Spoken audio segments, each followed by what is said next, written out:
Welcome to the Forecast, a Fortify Rights podcast. We bring you to the front lines of human rights work. As we move into the third year of the coup in Myanmar, how do things look right now from a rights perspective? Unfortunately, now things are not looking great. The way that accountability could more seriously, more significantly take shape is if ICC member states were to follow that same course that they followed with regard to the atrocity crimes taking place in Ukraine. The response can't continue to be, well, it's ASEAN's business. That's like looking at your neighbour's home that's on fire and thinking, well, that's their business, let's not get involved. What's the forecast for accountability in Myanmar? Stay tuned.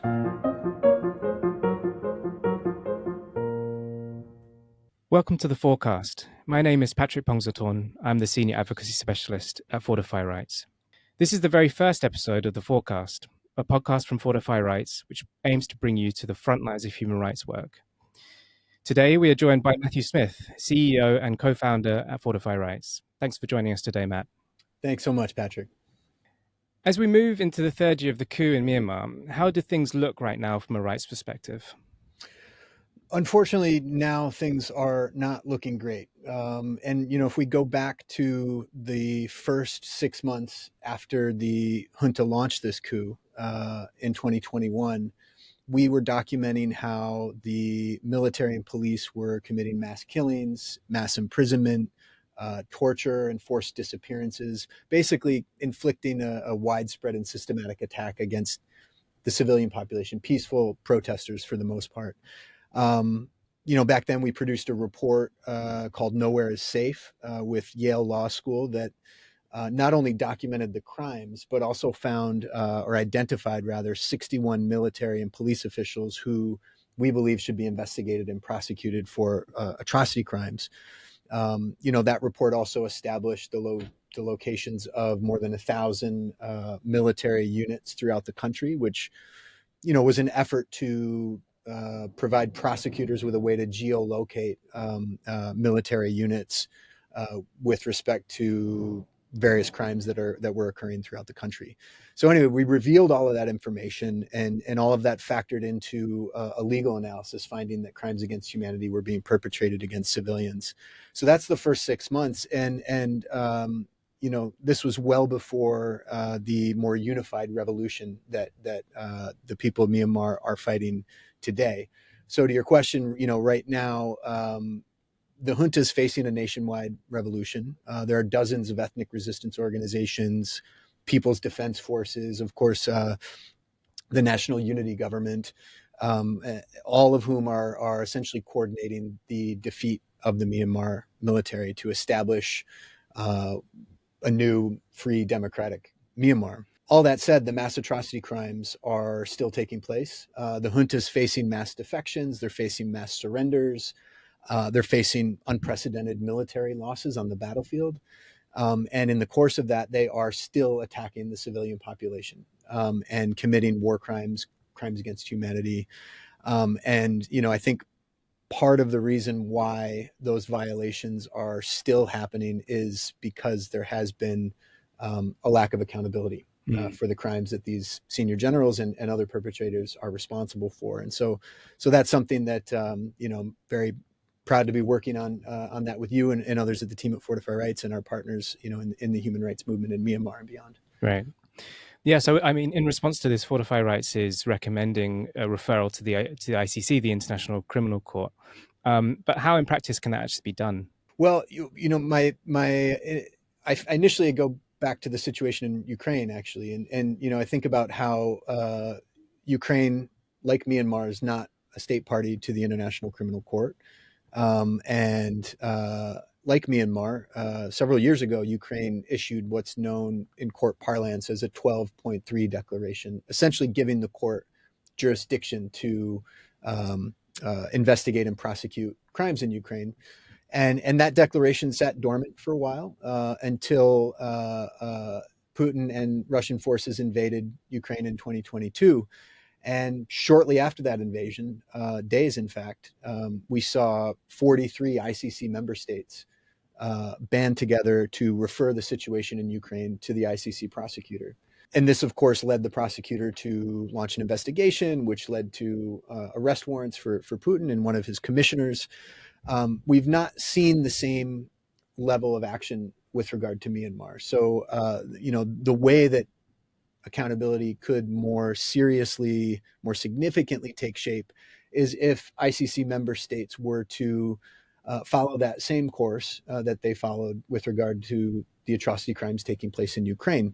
And specifically, what we're asking is for ICC member states to refer the situation in Myanmar to the ICC prosecutor under Article 14 of the Rome Statute.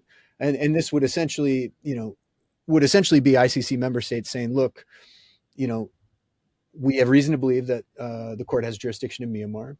And we have reason to believe that there are war crimes, crimes against humanity, and genocide taking place. And we think that this is worth your attention. It is essentially all that it is.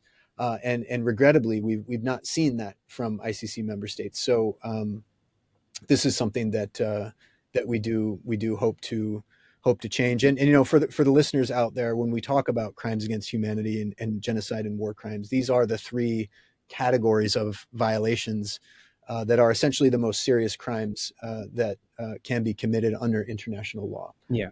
And so they rise to a certain level of severity and seriousness that really do make them the responsibility of the global community. This is not just a domestic Myanmar issue. These are mass atrocity crimes that offend the conscience of all humanity. And so, yeah, we are trying to spur some more action there. Yeah, and of course they were the crimes that were the spur for the creation of the court. So it kind of begs the question: why hasn't anything been done to date? I think this is a question that a lot of people from Myanmar are reasonably upset about, and people are starting to take more notice of the double standards that seem to exist within the world of international justice. But it doesn't have to be that way, and there are member states that do appear to be more willing to take action. We saw with regard to the Rohingya genocide, we saw the Gambia bring a case against Myanmar for the Rohingya genocide at the International Court of Justice in The Hague. That case is still ongoing. And this was a relatively small West African state recognizing the indicators of genocide and saying enough is enough. We need to seek some justice and accountability here. And so I think the hope is that smaller states, perhaps like the Gambia and others, can continue to lead the way and shine the light in the right direction to demonstrate to other governments around the world what should be taking place with regard to seeking justice and accountability in Myanmar. Yeah. I mean, it all sounds well and good, but would it actually make any tangible difference on the ground should an ICC member state refer the situation? Well, I think yes is the short answer, but there's tremendous suffering happening in Myanmar right now. You've got more than 2 million civilians displaced. Some of them have been displaced multiple times, and each time a family is displaced, their situation tends to get more and more difficult. And so we're seeing a lot of secondary, tertiary displacement, particularly in these areas, ethnic areas where the military is conducting attacks on civilians. And then, of course, you've got people dealing with the attacks in other ways and experiencing the brutality of the military junta. There are international aid groups, that have been, in some cases, signing agreements with the military junta, perhaps with a hope that they might gain some access to people that are in need of desperate for humanitarian aid. But in some ways, it's been argued that those efforts have a pernicious side effect of legitimizing the military junta, which is, of course, a criminal regime. And so there are the alternative are local humanitarian efforts, and there are amazing community-based and local humanitarian groups throughout the country that are trying to ease the suffering of the Myanmar people. So that's more along the lines of the humanitarian problems and suffering. With regard to accountability, I think ICC action can save lives in Myanmar. We obviously want actual accountability. So we want to see the perpetrators of these crimes stand trial. We want to see them held accountable for these atrocities. But there's another piece to this, and it's important to, I think, recognize, for all of us that there has been research into the ways in which the pursuit of justice and accountability through these international mechanisms can change the decision-making calculus of potential perpetrators. And in some ways, it's been shown that ICC action, for example, can reduce the killings of civilians. A lot of this research has been coming out of the Kennedy School at Harvard University, and there's some important work that's been done. So ultimately, our takeaway from that is that the ICC action can save lives. That the ICC does have teeth, not just the obvious teeth of holding perpetrators accountable, but also, it could in very important ways change the way that military actors think and act in the country, which is certainly one of the goals. And you've been documenting the crimes of the Myanmar military for many, many years now, even before the coup. Maybe you could speak to the nature of the Myanmar military, and there's more and more talk about maybe a mediated peace, maybe with China playing a pivotal role. How do you think that the nature of the Myanmar military lends itself to those kinds of talks? Well, I think right now there's a tremendous risk that the diplomatic community will start moving in this direction of engaging the military junta. And there's a risk that the diplomatic community, will continue to, I guess to back up, we've seen this short-sightedness over the years from members of the international community who essentially failed to envision a Myanmar without the brutal military junta that exists today. And I think one thing that the revolution has done is to help more people understand that Myanmar does not have to be this way. And so that's one point. I think another point is that Senior General Min Aung Hlaing has demonstrated that he's not willing to negotiate. He said as much publicly in terms of, quote unquote, destroying, the opposition.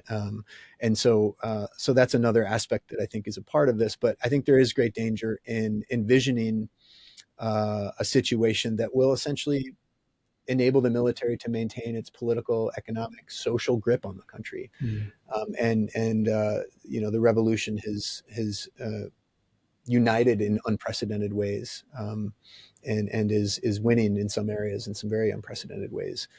So I think that conversation will most definitely be gaining steam as time goes on. But going back years, I moved to Southeast Asia in 2005, and many people even then were talking about how durable the Myanmar military was, and that durability is there are cracks in that armor now, and this is a regime that is responsible for genocide. It's a regime that's responsible for war crimes against humanity. They've massacred civilians. They've razed entire villages, and it's not new. This has been going on for decades. And part of the reason why it's been going on for decades is because, in our view at least, the international community hasn't done enough to advance accountability. Yeah, absolutely. And so when you're thinking about an ICC referral, which countries do you think are going to take the lead in that effort? Well, I think some of these smaller states could be interesting in again helping the world, helping point us in the right direction. Larger states that have more in-depth ties to Myanmar, whether that be through embassies or missions or other types of ties that they believe are within their interests, are in some ways perversely trying to stand on the sidelines when it comes to some of these important questions of accountability. And there are smaller states that don't take that transactional approach. And I think the hope is that some of these smaller states will demonstrate in really tangible ways their support for the people of Myanmar by supporting accountability efforts. And I think also from the global south, we're seeing more leadership in terms of international accountability. If we, talk about the case at the ICJ that South Africa has brought against Israel for genocide in Gaza, obviously the Gambia's efforts to achieve accountability for the Rohingya genocide, and also leadership from NGOs. BROUK with their case in Argentina, also on the Gambia, and our very own attempts at universal jurisdiction here at Fortify Rights. I think that a combination of the Global South and NGOs could be a way forward. Absolutely. Tun Kin and BROUK and Tomas Quintana, the former special rapporteur, are doing great work in Argentina seeking accountability. I'm glad you brought up the universal jurisdiction case, because I think, that of course got us thinking more seriously about this strategy of pursuing Article 14 referrals when the German prosecutor declined to open an investigation based on the complaint filed by Fortify Rights and 16 individuals and survivors of crimes from Myanmar. And given the fact that the federal prosecutor in Germany declined to investigate, in our view at least, I think it's reasonable to hope that the government of Germany would refer Myanmar to the ICC in the same way that they did with Ukraine, particularly given the fact that the prosecutor did not move forward with the investigation. Absolutely. And on Myanmar, it seems like the international community has often kind of kicked the ball to ASEAN to take the lead. Are there any Southeast Asian nations that might take up this initiative of an Article 14 referral? Yeah, you and I were recently in Timor-Leste, Yep. and we had a very productive conversation with President Jose Ramos Horta and senior members of his team and others in the country there. And so it's been really impressive, I think, really impressive to see Timor-Leste's commitment to democracy and human rights in Myanmar. And I think they are certainly a very unique voice in ASEAN with regard to justice and accountability, certainly. So I'm hopeful. I'm hopeful that those conversations that we had will lead to something significant. But I'm interested to hear your thoughts on that as well, in terms of the way in which ASEAN has or has not supported democracy and human rights in Myanmar. Well, I think, yeah. I mean, for Timor, obviously there are a lot of historical parallels in terms of their struggle for human rights and democracy over decades. So obviously, I think that this effort to achieve accountability in Myanmar, it chimes very well with the leadership in East Timor. And so we're really hopeful and obviously Timor-Leste being a member state of the ICC means that it can make such referral. The only other Southeast Asian nation that is a member of the court is Cambodia.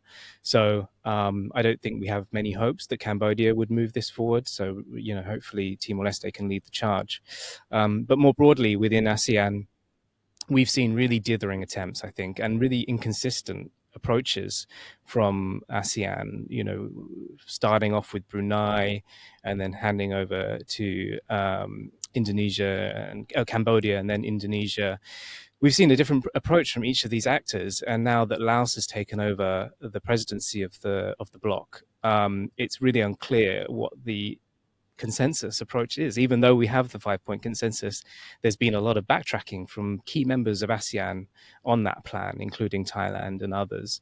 So I think we really need to see, some real consensus, some unity within the bloc on this. And I think we've seen the Myanmar military playing ASEAN member states off against each other as well. So the bloc needs to be wise to that and put up a much tougher line in response. But I also think that the international community can't stand by and continue to watch as we go into a third year of the coup, as we continue to record and document massacres and indiscriminate airstrikes and awful atrocity crimes happening on the ground. The response can't continue to be, well, it's ASEAN's business. That's like looking at your neighbor's home that's on fire and thinking, well, that's their business, let's not get involved. It's just a completely unsustainable approach. So we do need to see more action from the Security Council. We do need to see more action at the General Assembly. We do need to see more action from key UN member states who have an interest. And frankly, all member states should have an interest in peace, accountability, and human rights in Myanmar. So, hopefully some states out there are listening and will take up our recommendation to make an Article 14 referral. But it's just one piece of the puzzle, really. So I think as a final kind of wrap-up question, I'd like to ask you, what do you think the forecast is for accountability more generally in Myanmar? Well, I think the forecast is bright. I do have hope. It gets me up in the morning, and we have seen some, various small but significant strategic victories, certainly, and including in much of the work that you've been leading as an advocate, senior advocate at Fortify Rights. And so I think it's bright. I think, accountability for mass atrocity crimes through international mechanisms is, of course, it's slow. It's expensive. It's sometimes inefficient. And, I think certainly nobody knows how slow international accountability is more than the people of Myanmar. I mean, they've been dealing with mass atrocity crimes and impunity for decades. So I think the people of Myanmar are certainly tuned into that notion, but also, there's a lot of hope coming through from all corners in Myanmar, and it's infectious. And so I think with regard to accountability, I do have hope, and I have hope particularly in these smaller states that we're talking about, kind of demonstrating that the way things should be, the reason why we have international justice and the International Criminal Court, is of course because the world said enough is enough, and so we need to continue pushing for that standard. But I might flip the question back to you, Patrick, and I'm interested to hear what you think the forecast might be for these issues. Yeah, absolutely. I mean, I think that nothing's for certain, obviously, and we need action. You can be a pessimist or you can be an optimist, but I always choose to be an activist. I look at what are the options, and I think that's what states should be doing as well. What are the options in terms of accountability in Myanmar? What's happening right now? I mean, there are efforts, they're very worthy efforts, but there's no real kind of comprehensive approach to accountability in Myanmar. And this has always been a live question, but I think is coming into being an even more prominent and even more significant question as we see major developments happening on the battlefields in Myanmar, the junta losing ground. I think we all need to be asking what happens next. And a big part of that puzzle has to be accountability. Obviously, we also have to see, the plans of the NUG to lead the country out of this absolute chaos and quagmire.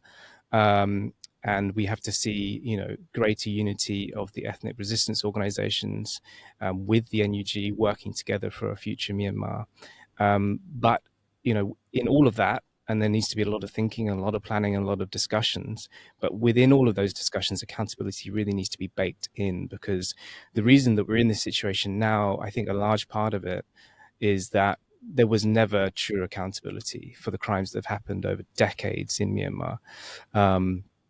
So accountability needs to be baked in. An ICC investigation, as we've seen from other ICC investigations, is a way to bake in that accountability, is a way to ensure that in the long run, there will be people who are, facing accountability in the dock in The Hague.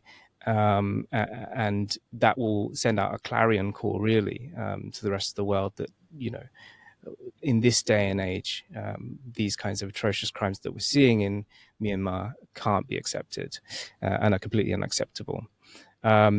So I'm neither pessimist nor an optimist, but I think that we just need to see the menu of options that are available and take from there. And I would leave that with states to consider, and obviously be in touch if you're interested in any of that. So I think with that, we'll wrap it up here today. Thank you so much, Matt, for joining us. And thank you all for listening and tuning in. This has been The Forecast. See you next time.